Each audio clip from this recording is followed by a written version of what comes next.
আসসালামু আলাইকুম ওয়া রাহমাতুল্লাহি ওয়া বারাকাতুহু। তো সমস্ত ভাই বোনদের কাছে আমার বিশেষ অনুরোধ, আমি একখানা গজল পরিবেশন করে আপনাদের মাঝে আমি শোনাচ্ছি।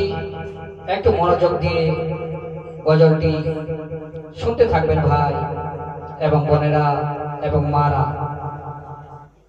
নীল আকাশ আজ লাল হইল, যেন রক্তের বরণ। নীল আকাশ আজ লাল হইল, যেন রক্তের বরণ। ইমাম হোসেন শহীদ হইল,